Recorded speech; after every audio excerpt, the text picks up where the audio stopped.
Mi nombre es Manuel Alcázar y he sido invitado por la FAO INCRA para colaborar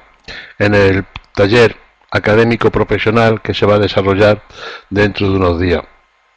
Les quiero saludarlos a todos ustedes y me imagino que dentro de pocas fechas podremos conocernos personalmente en la reunión presencial. Bueno, yo creo que todos somos conscientes que hay un incremento de la población exponencial prácticamente originado a principios del siglo XX, que conlleva un incremento desproporcionado de las necesidades de esa misma población, por lo cual se está originando una presión sobre los recursos naturales. El suelo, como tal, es un elemento no reproducible, sí es reconvertible, pero no se puede crear suelo salvo contadas excepciones. Lo que hay que intentar es que sea lo más productivo posible para dar satisfacción a las demandas que día a día van creciendo, pero siempre respetando las condiciones ambientales y la dignidad humana. Por eso el Estado debe adoptar medidas razonables para identificar, registrar y respetar a los titulares de sus derechos legales y legítimos. ¿Y esto cómo se puede articular? Pues bueno, las propias directrices no hablan sobre ello, en relación de quién utiliza esos recursos naturales, qué recursos son los que son objetos de uso, por cuánto tiempo y cómo se utilizan, es decir, en base a qué derechos, con qué deberes y con qué limitaciones se encuentra el titular de esos derechos. Y para eso tenemos que trabajar con un elemento que es el dato, es la información fundamental para poder trabajar. Hay que buscar el mayor número de sinergia y de alianza con otras instituciones, porque de esa manera podremos conocer para comprender, y con esa comprensión podremos actuar, y tras esa actuación podemos mejorar. Pero lo que sí está claro es que lo que no se mide, lo que no se pesa, lo que no se cubica, no se puede cuantificar. Y si no se puede cuantificar, difícilmente se puede mejorar. En esta línea, las directrices voluntarias de la gobernanza de la tenencia motivan y contribuyen a los esfuerzos globales, nacionales y sectoriales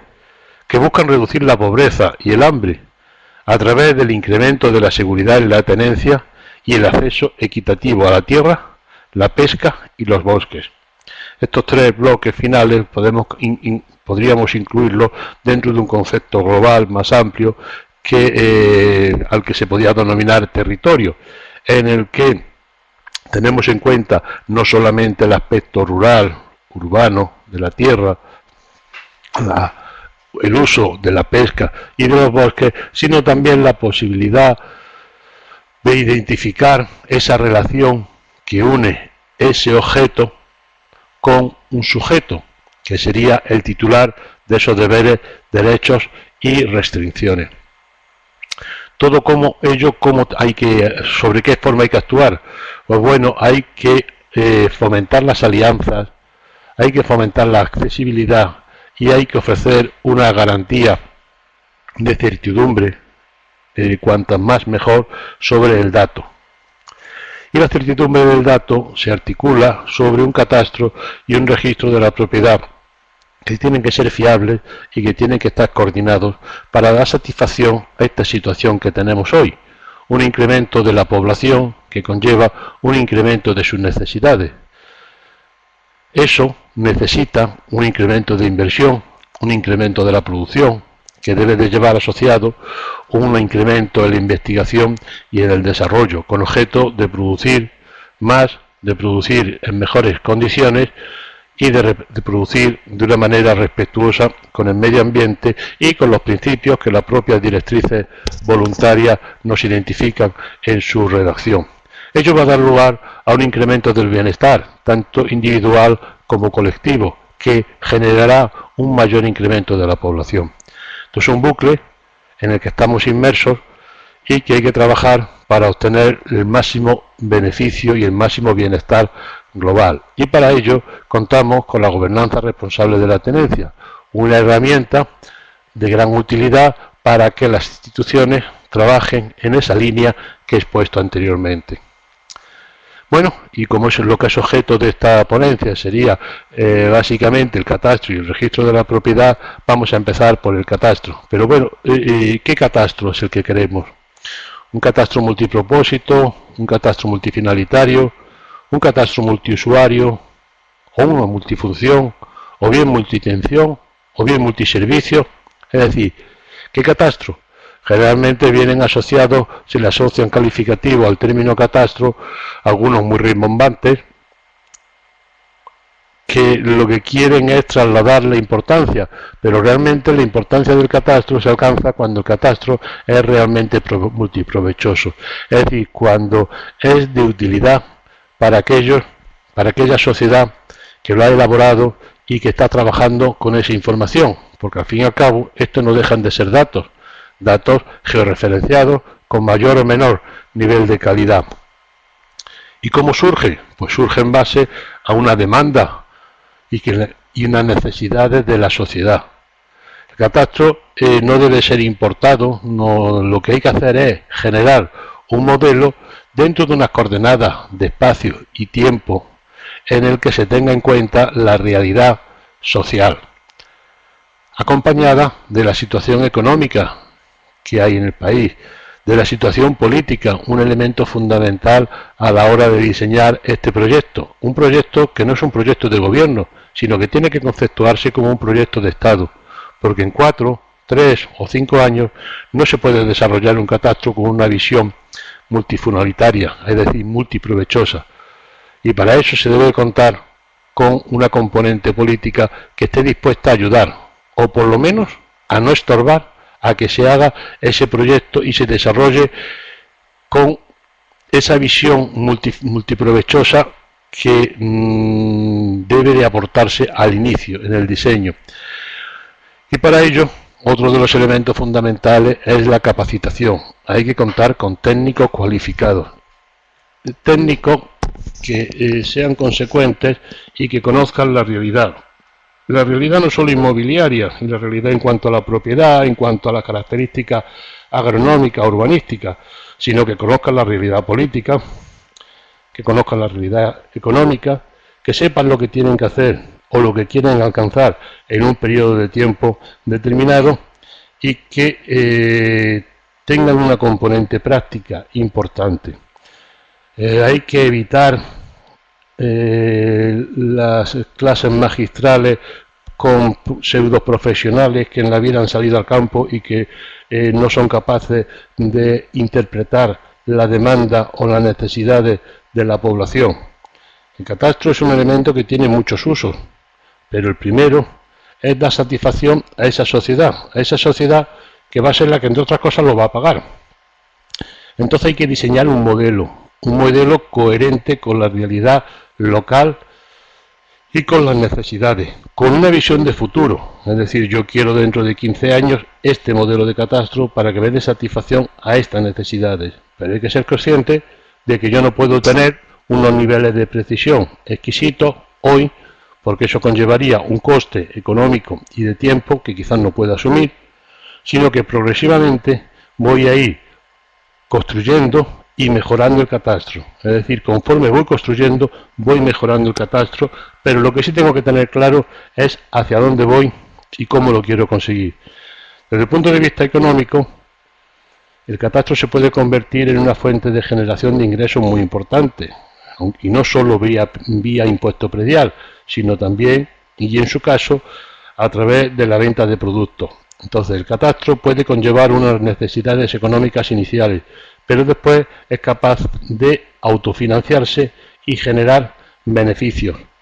que se pueden trasladar directamente a ese proyecto catastral o a la inclusión de informaciones que tengan utilidades en el ámbito de la agricultura, del urbanismo, de la vivienda, etcétera, y sobre todo en el ámbito social. El catastro en realidad no es nada más que una estructura legal, técnica y administrativa sobre la que se establece o se remodela información del territorio y de las personas dentro de un marco de esos deberes, derechos y limitaciones que nos ha acompañado desde el principio de esta exposición. Aquí tenemos tres figuras. Una es el titular catastral, otro es el título y otro es la parcela al predio. La parcela del predio es el objeto sobre el que se va a actuar. Por eso en el catastro, al tener que identificar todo el territorio, hay que cubrir y capturar información de todo el territorio, de todas las parcelas o predios, sean rurales, urbanas, bosques, pesca, lo que sea. E intentar unirnos con un titular catastral. El titular catastral inicialmente puede que sea el propietario, pero también está la figura del usufructuario, una concesión, una nota propiedad, el arrendatario, es decir, alguien que demuestre algún derecho sobre ese objeto.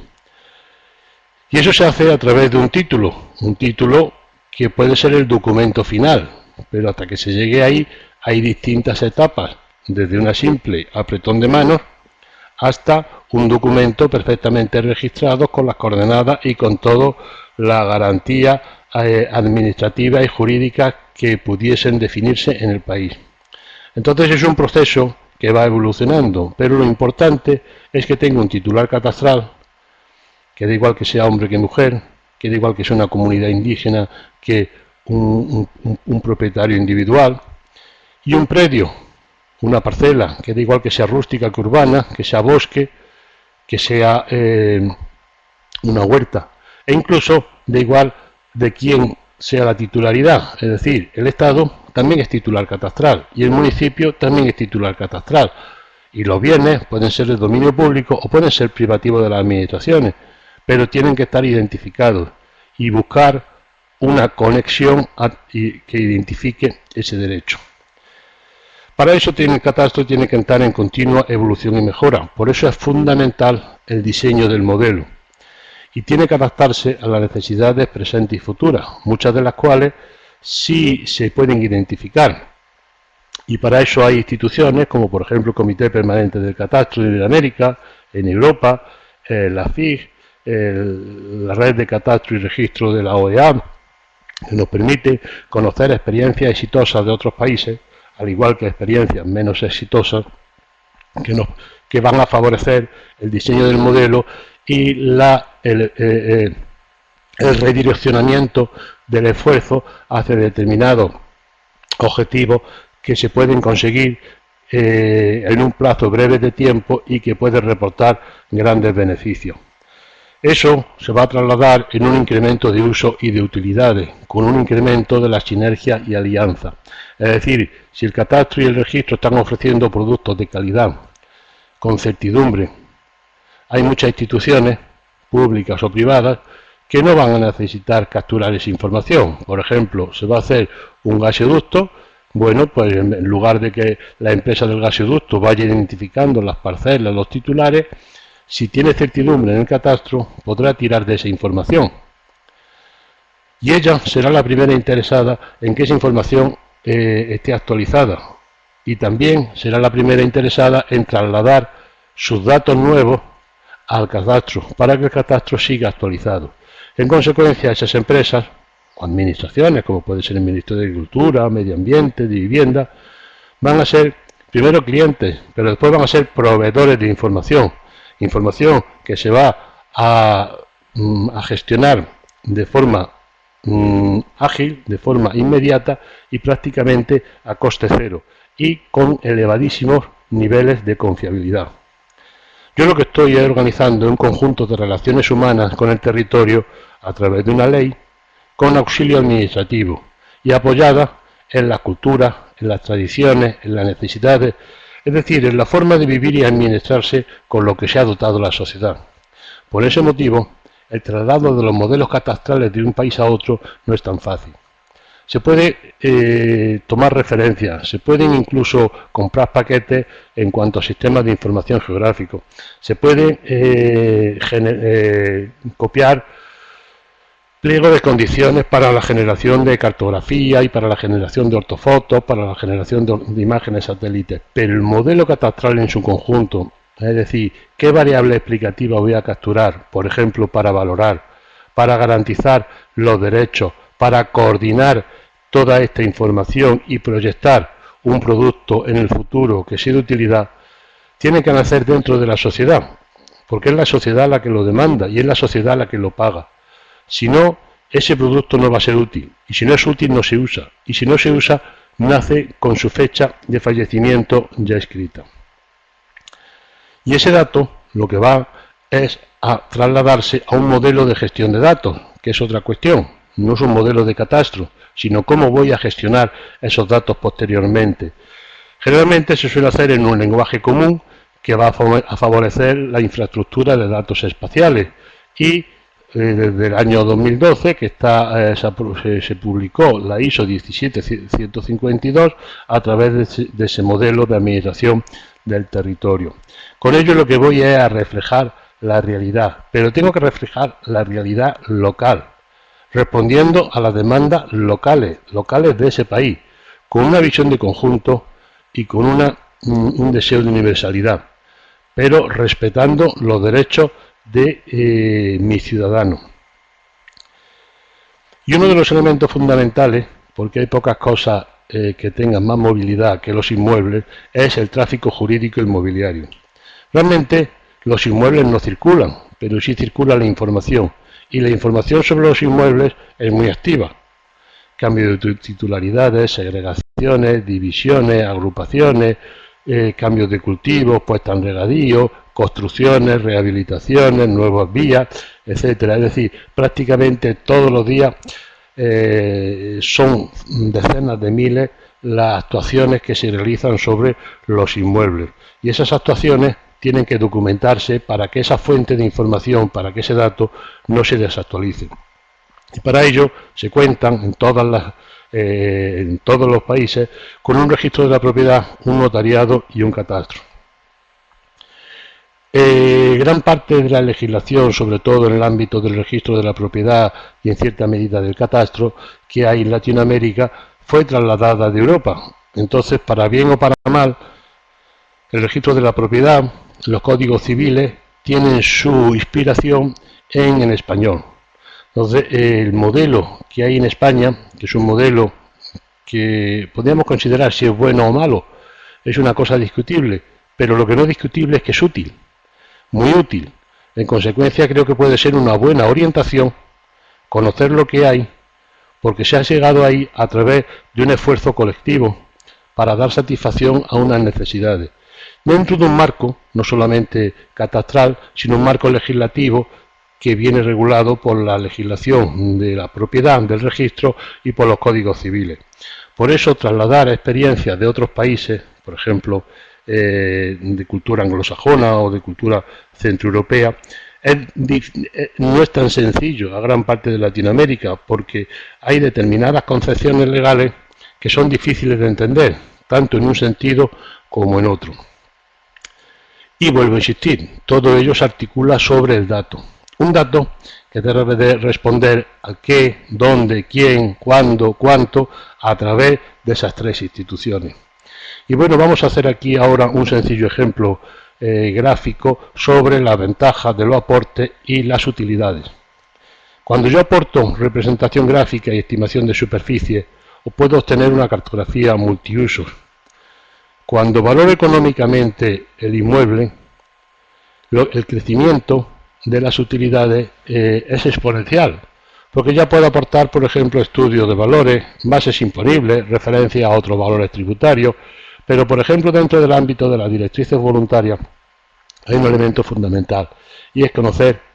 cuánto vale o cuál es la renta real o potencial.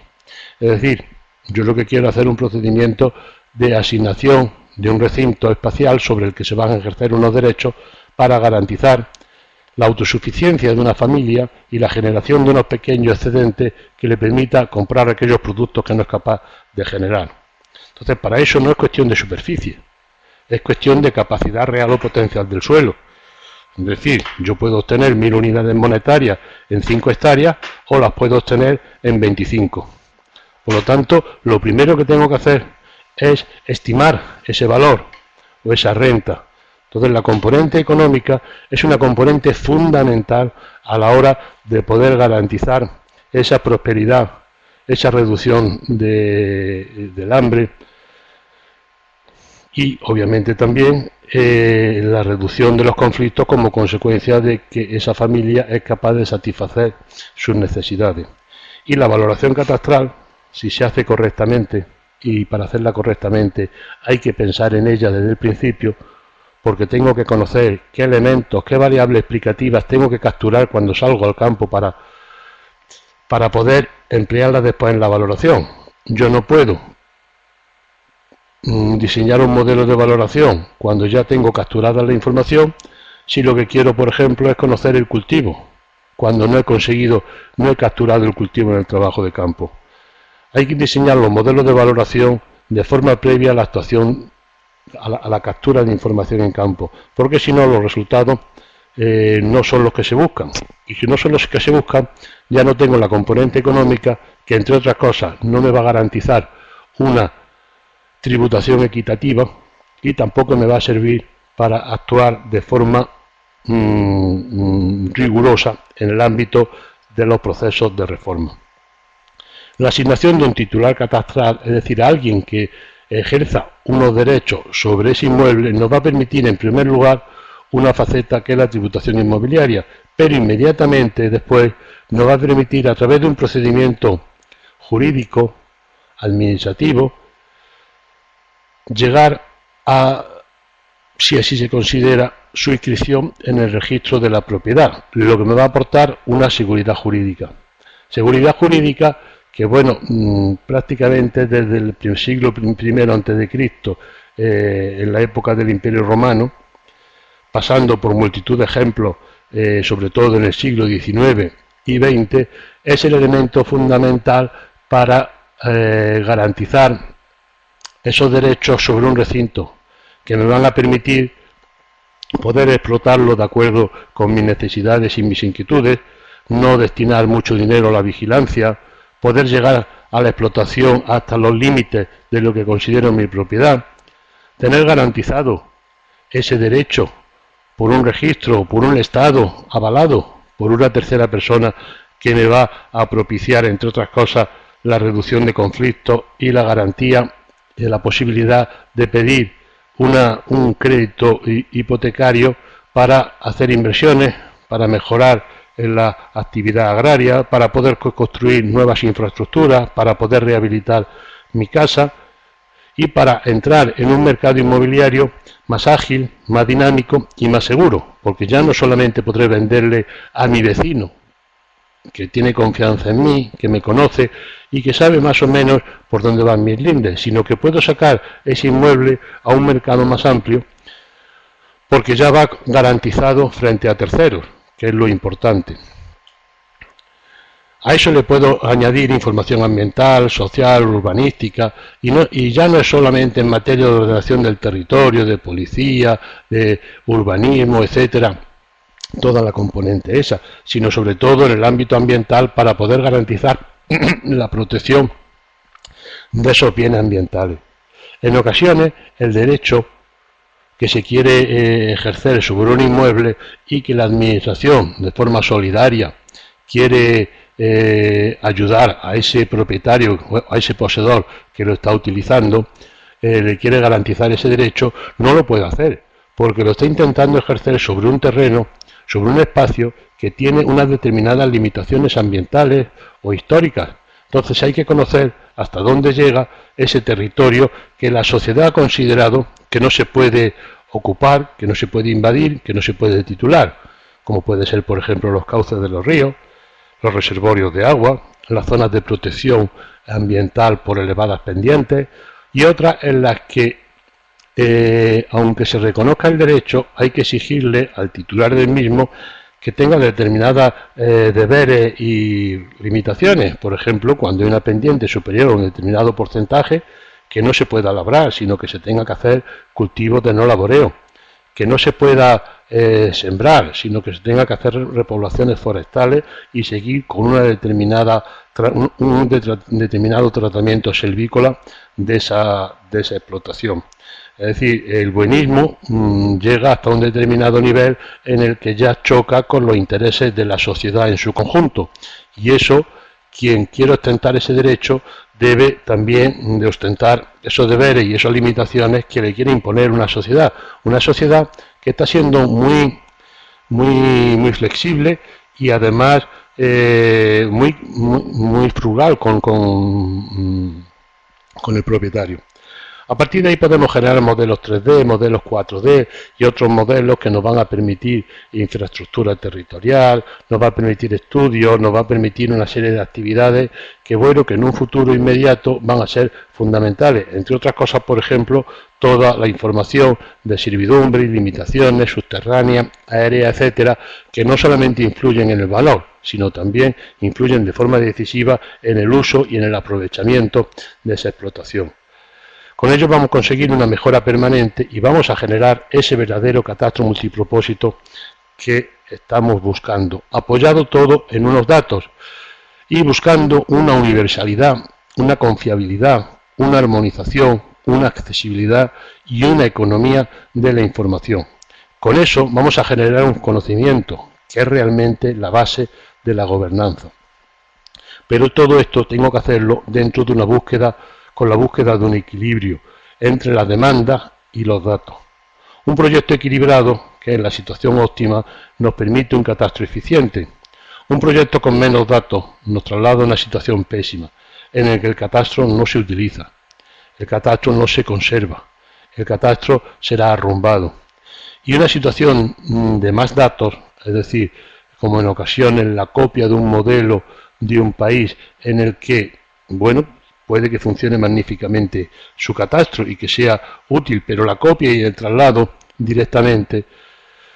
o la redacción de magníficos pliegos de condiciones de trabajo que prácticamente son inalcanzables de desarrollar, de acometer, de financiar y de conservar, hay que limitarla. Eso no quiere decir que el modelo de catastro no se quiera ser ambicioso en él y querer definir eso a lo que se quiere llegar. Lo que sí hay que ir es de forma progresiva y dando satisfacción a las necesidades más urgentes y después dentro de una línea de sinergia, de alianza, de la búsqueda de colaboraciones interesadas y a ser posible a coste mínimo, ir completando una información con datos ciertos, no con aportaciones que me vaya enviando cada uno una fotografía o a quien me va enviando los datos que se le ocurre. No, tienen que ser datos garantizados, datos que sean ciertos y datos que sean universales para todos los inmuebles. Con eso puedo ir alimentando el catastro, puedo ir alimentando el registro y puedo generar esa información georreferenciada que va a ser la base de la gobernanza. Todo esto lo tenemos que articular buscando retornos de la información. Retorno en lo que se va a garantizar la reutilización de la información. De hecho, en Europa, desde el año 2010, la reutilización de la información es un mantra que se aprobó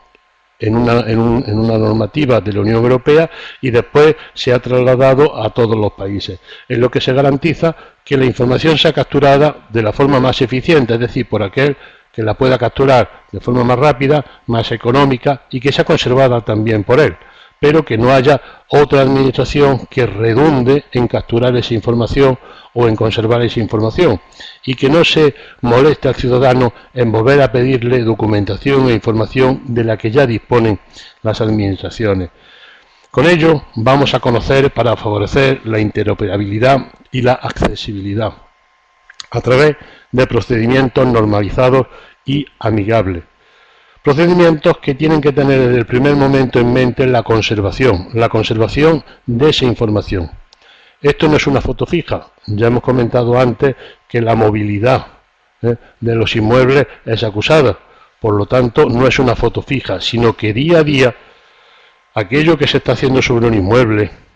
divisiones, segregaciones, nuevas construcciones, rehabilitaciones, puestas en riego, camino, infraestructura, tiene que mantenerse conservado. Con eso voy a garantizar un desarrollo socioeconómico sostenible.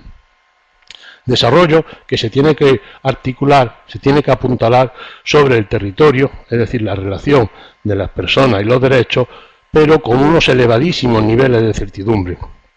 Para ello,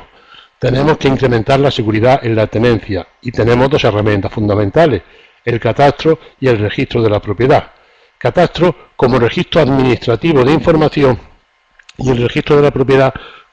como registro jurídico de los derechos. En los dos vamos a tener información. Lo que ocurre es que en el ámbito del catastro el objeto principal es el territorio, el inmueble, el predio, la finca, el lote, mientras que en el ámbito del registro el elemento fundamental es el derecho y el elemento secundario es el inmueble. Con eso vamos a garantizar un incremento importante de la inversión, un incremento del crédito, un incremento de la productividad, un incremento de la recaudación, aunque solo sea vía impuesto predial, pero bueno, hay otros impuestos que también pueden girar en torno al inmueble, impuestos de transmisiones patrimoniales, impuestos de donaciones, impuestos de patrimonio, impuestos de la renta y los cada vez más fomentadas plusvalías, que son unos tributos que intenta repartir el beneficio que la sociedad le reporta a determinados particulares por un momento en el que puede cambiar de suelo de naturaleza rural a urbana, en un momento en el que ese suelo de naturaleza urbana se convierte en lote que se puede vender, en el momento en el que se entra en un mercado secundario, en el que comienzan las nuevas compraventas. Entonces hay distintos momentos a lo largo del tiempo en el que la figura de la plusvalía se puede computar, se puede cuantificar y se puede poner a tributar, bien por el propietario, que no ha cambiado la titularidad sobre ese inmueble, o bien por el nuevo propietario cuando ha habido una modificación del inmueble. También hay otra cuestión importante, es la agilidad, la dinamización de los mercados y la seguridad en el mercado. La seguridad en los mercados es un aspecto fundamental para el desarrollo de los países. De hecho, la propiedad como tal y la garantía de la propiedad viene avalada por multitud de documentos. Ya en los libros de las 7 partidas de Alfonso X el Sabio en el siglo XIII en España, o en la Declaración de los Derechos Humanos y del Ciudadano de la Revolución Francesa de 1789, lo contemplan como un derecho de los titulares, que es un derecho al que denominan en algunos de estos documentos un derecho sagrado e inviolable. Y obviamente un elemento fundamental también es la disminución de los litigios. Pero para hacer esto necesito técnicos, técnica, necesito una capacitación a distintos niveles, recursos en cuanto a tiempo y económico, un marco jurídico sólido, confiable, que no tenga legislación y normas que incluso sean contradictorias una con respecto a otro, y una socialización del procedimiento. La sociedad tiene que confiar en el proyecto, porque es ella la que va a apoyarlo y es ella la que va a financiarlo y va a ser ella la principal beneficiaria del proyecto. Un proyecto que esquemáticamente debe de contar primero con un diagnóstico para saber hacia dónde voy a ir. A continuación tendremos que hacerle un seguimiento, una evaluación. En su caso se puede secuenciar y generar subproyectos, un control de los ejecutores y la búsqueda de retorno. Para ello, generalmente se articula sobre un sistema integral de gestión del territorio. A mí personalmente me gusta más este concepto, sistema integral de gestión del territorio, porque estoy incluyendo el ámbito rural, el urbano, la pesca, los bosques, los bienes de protección y su relación con los posibles titulares, es decir, los titulares de esos derechos, deberes y obligaciones. Y hay que intentar que sea universal y unificado, es decir, que ocupe todo el territorio, en el que se registren todos y cada uno de esos bienes y todos y cada uno de esos derechos, y que se gestione sobre una base única. Eso no quiere decir que quien lo alimente de información, quien lo conserve, sean por ejemplo las municipalidades, algo muy propio dentro del proceso de descentralización administrativa que se ha experimentado en América Latina, motivado en cierta medida por un proceso de descentralización de las haciendas, con objeto de se le han dado más atribuciones, más responsabilidad y más competencia a los municipios, y había que trasladarles recursos económicos, y una forma coherente de trasladarles recursos económicos es a través de la gestión tributaria de los impuestos sobre esos bienes inmuebles. Entonces el catastro en ocasiones ha ido unido a esa gestión tributaria. No se han separado perfectamente la cuestión de la gestión tributaria de la gestión catastral. Independientemente de las motivaciones y de quién tenga asumida esa competencia, lo que sí debe de plantearse es un modelo de catastro nacional. Eso no quiere decir un catastro nacional, quiere decir un modelo de catastro nacional, que tenga un conjunto de directrices, de normas y de proyectos que abarquen a todos, de tal manera que todas y cada una de esas administraciones locales, en su caso, que son las que van a suministrar datos, lo suministren armonizados y la misma información elemental para poder crear ese puzzle del territorio, un puzzle en el que voy a identificar todas y cada uno de esos elementos espaciales con sus respectivos derechos. Otra cosa que después cada municipio por su cuenta quiera aportar más información, bienvenida sea, pero esa información básica, universal y unificada debe ser común a todo el territorio. Con eso garantizo una sostenibilidad, una confiabilidad en el producto, garantizo también la accesibilidad y un proyecto que sea económico para poder hacer en base a ese conocimiento. Ese, a mi juicio, es el futuro y en algunos casos el presente. Y hay que superar el pasado con experiencia, algunas ocasiones no muy brillantes, derivadas de las discusiones entre administraciones, entre la falta de coordinación entre algunas instituciones, como pueden ser el catastro, como pueden ser algunos ministerios, la dirección, los registros de la propiedad, los escribanos. Hay que superar esas inquietudes personales y en algunos casos, bueno, personales e institucionales, y saber que todos estamos trabajando por una sociedad para mejorarla, y para ello nos vemos obligados a actuar, a superar esas pequeñas rencillas y favorecer el producto.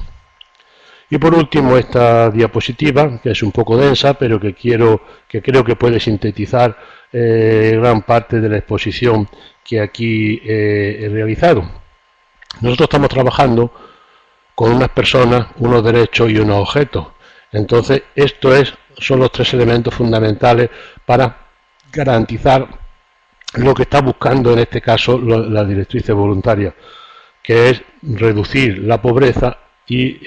reducir el hambre. Y para ello lo articula sobre una tenencia confiable. Tenencia que tiene que apoyarse en un conocimiento georreferenciado, que lo va a aportar el catastro y el registro de la propiedad en sus diferentes componentes. Componentes que es la localización, la geometría, las dimensiones, los derechos, deberes, limitaciones, tipología, uso, aprovechamientos, calidades, valores, es decir, antecedentes, información fundamental, muchas de la cual se dispone ya, pero que no está normalizada, que no está accesible y que no puede ser procesada de forma ágil para generar productos y servicios, porque el catastro no es un objetivo, el catastro es una herramienta para generar nuevas cosas, igual que el registro, y para generar nuevos productos y nuevos servicios que van a beneficiar a la sociedad, productos o servicios que pueden generarse bien por las propias administraciones catastral o registral, bien por otras administraciones, o sea, agricultura, medio ambiente, el Ministerio de la Vivienda, o bien por las empresas privadas para un sector de la población, sector privado, o un sector de la administración. Hay que geoidentificar el problema, la población afectada, y buscar las externalidades positivas o negativas que pueden conllevar estos procesos. Estos procesos hay multitud de ejemplos en los que deben de analizarse primero para ver el impacto de decisiones que deben de tomarse perfectamente argumentados. Todo ello dentro de un proceso continuo, con variados instrumentos, múltiples unidades de aplicación, múltiples niveles de aplicación, en permanente actualización y mejora, socializado y consensuado, y que sea legal y legítimo. Dentro, evidentemente, de un proceso continuado, permanente y riguroso de capacitación. El capital, La formación, la capacitación es el capital más importante con el que puede contar un país y obviamente a efectos en el ámbito del catastro, del registro y de la gestión de esta información, de sus usos, es fundamental. Y es fundamental redireccionar a ese colectivo profesional en vía hacia ese modelo que es el que realmente necesito, no el modelo que me quieren importar de otro. Es decir, tengo que diseñar mi modelo, tengo que trabajar en base a mi modelo y tengo que capacitar a mis profesionales en base a mi modelo, conociendo lo que se está haciendo en otro sitio y otra experiencia, pero de acuerdo a lo que yo necesito. Y para eso tenemos un conjunto de participantes activos, como pueden ser las comunidades y la sociedad civil, el sector privado, representantes del Estado, de la academia, todo aquel actor que tenga algo que aportar u opinar de forma constructiva,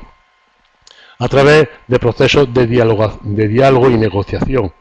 Y aquí las directrices voluntarias de gobernanza de la tenencia aportan un conjunto de principios y normas aceptadas internacionalmente que sirven para orientar. Con eso soy capaz de hacer un diagnóstico riguroso, articulado sobre los principios obligatorios que nos identifican las directrices voluntarias. Son dignidad humana, no discriminación, equidad y justicia, igualdad de género, enfoque holístico y sostenible, consulta y participación, Estado de Derecho, transparencia, rendición de cuentas y mejoras continuas. Y este diagnóstico riguroso va enfocado ¿hacia qué? Hacia una utilidad, no es escribir por escribir, es hacia el diseño e implementación de políticas, leyes, programas, normas y actividades, estrategias consensuadas y compromiso. Hay que instar a que las instituciones sean fuertes, que lideren y coordinen con todos los agentes implicados. Sobre datos, y vuelvo a la primera transparencia, datos confiables, accesibles y universales. A continuación hay que aplicar lo acordado, lo cual parece un sinsentido, pero es que en ocasiones no se llega. Son proyectos que nacen muertos, entonces hay que aplicar lo acordado. Hay que monitorar y evaluar. Con un continuo monitoreo y una evaluación permanente podemos medir, podemos cuantificar, podemos identificar los errores y podemos buscar soluciones para mejorar, que es la idea, mejorar y generar nueva información georreferenciada, que dentro de esa visión de retorno, de aprovechamiento, volvemos al inicio para mejorar ese catastro y ese registro de la propiedad. En este bucle se va mejorando de forma permanente y eso es lo que va a traer ese beneficio a la sociedad, que es el que estamos demandando. Y las directrices voluntarias son una herramienta, es algo que va a motivar perfectamente a las instituciones nacionales, locales, sectoriales, para trabajar en una línea que a todos los va a beneficiar. Es decir, no va a ser un beneficio de un colectivo muy concreto, sino al contrario, ese bienestar individual va a repercutir en el bienestar global de la sociedad, que es lo que se está buscando. Bueno, simplemente por último darles las gracias por su atención, quedar a su disposición, ahí tienen mi correo electrónico, si puede serles de utilidad en alguna cuestión, estoy enteramente a su disposición. Muchas gracias y un saludo.